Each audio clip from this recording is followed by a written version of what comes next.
Hi, I'm Hart Hillman, partner at Bedford Transearch and on the Advisory Council of CATA, the Canadian Advanced Technology Alliance. Over the next coming months, we're going to be conducting a series of interviews with CEOs and leaders from industry, government, and academia. The theme of the interviews will be innovation and mentorship. Today, I'm very pleased to have with me a CEO who started at a very, very young age, at 18 years of age, started a company on the West Coast, a company that was called the Rubbish Boys. In 1993, a year and a half prior to finishing his university degree, he withdrew to focus on that company and formalized it into the Rubbish Boys, Inc. and 5 years later created 1-800-GOT-JUNK. We now see a company that is spread out across the globe, throughout North America, in Australia, with more than 180 locations. I'm very pleased to welcome to the CATA interview series on leadership, Brian Scudamore. Brian, welcome. Thanks for having me, Hart. Pleasure. Brian, you and I both know that Canada, unfortunately, is lagging when it comes to innovation. The OECD ranks us 14 out of 17 developed nations. What do we have to do to get on track? What do we have to do to help companies innovate and invest in innovation? I find it interesting when you say that because I can't necessarily relate to us being 14 out of 17. I feel that Canada is very innovative. I feel surrounded by innovative people and innovative companies. And maybe that's that I'm getting out of my comfort zone to go connect and network with other entrepreneurs and other businesses that come up with unique ideas. You know, Canada is home to BlackBerry. It's home to Lululemon. We've got great businesses here that are innovating in spaces where they are much larger outside of Canada than they are at home. So what do Canadians have to do to be more innovative? I think the first thing is connect more to innovative people. Steve Jobs, founder of Apple, I mean, there's got to be the king of innovation. He was always at conferences and always talking to people, and he was known to go to conferences that weren't even industry conferences just to better understand ideas and people's thinking and meeting other leaders. So I think as a country and as a population, we have to get out and connect more to innovative people. And I think with the internet, the power to be able to connect to others is greater than it's ever been. How do you foster innovation at 1-800-GOT-JUNK? We foster innovation at 1-800-GOT-JUNK by hiring creative people. People with minds that are curious. People that really have that value of, there's got to be a better way. Our business isn't just about driving the bottom line or driving the top line. It's about growth in ideas. It's about growth in finding better people and better ways. So I think the simplest starting point is we hire people with innovative minds. We hire people who are not satisfied with the status quo.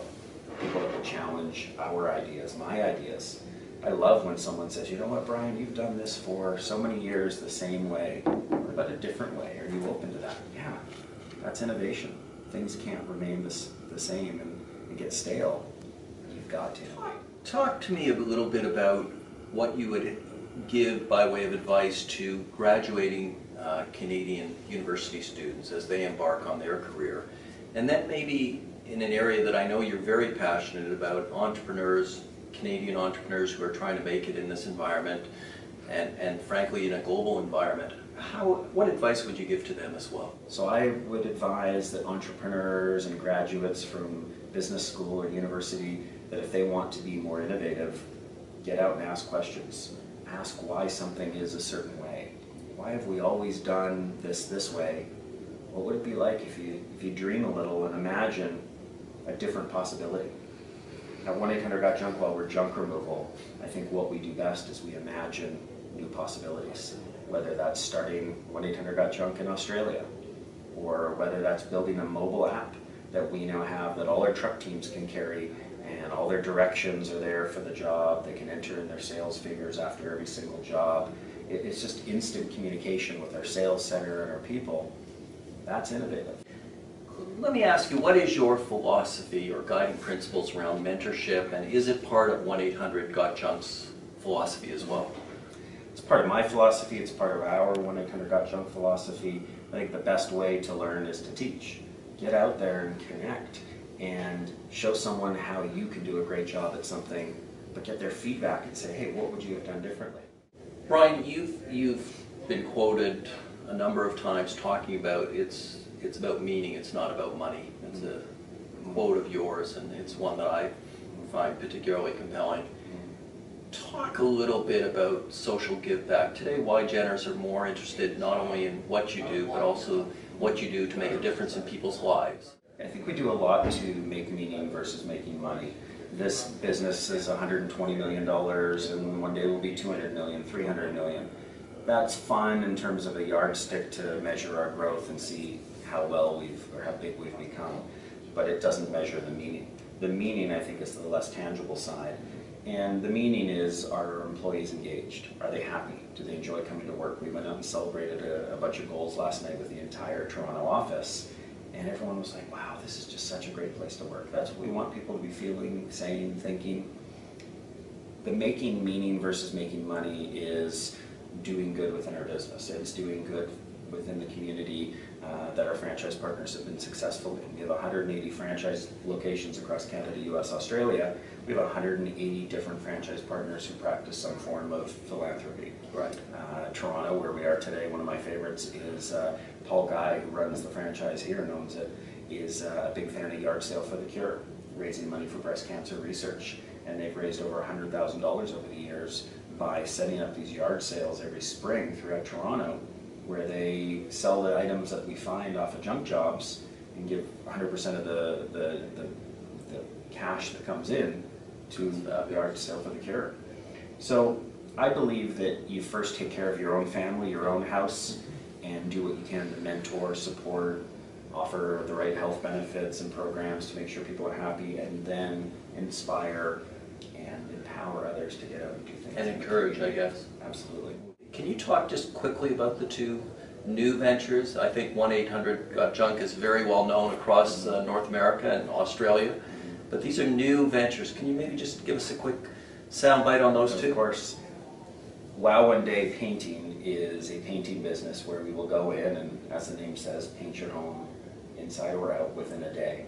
So it's revolutionizing the painting industry in terms of we'll put a ton of people at a job.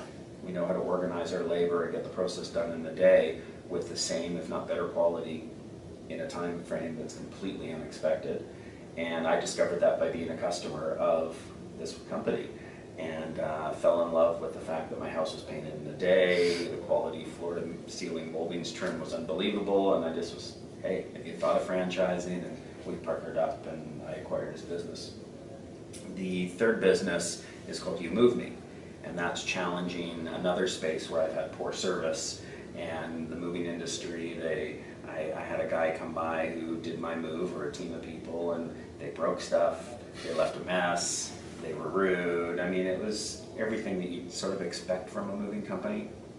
And I thought, time to take on a third industry. Well, certainly the testimonials that you've gotten from your customers speak volumes, and as you embark upon two new areas, I'm sure we'll see the same kind of results. Absolutely. Well, listen, this has been a total pleasure. I want to thank you for taking time to talk to CATA and the followers of CATA. I think your views on innovation are really pretty fundamental, and people often forget that the most basic thing is just connecting with people and constantly striving for new information, new knowledge, and don't ever stop being a lifelong learner. Obviously, you are that. 100%. I learned a ton just having this conversation with you, and it makes me reflect on some things that are important to me that I'm very passionate about, and that's innovation for sure. Absolutely. Well, listen, thank you very much. Thanks, Hart. Pleasure.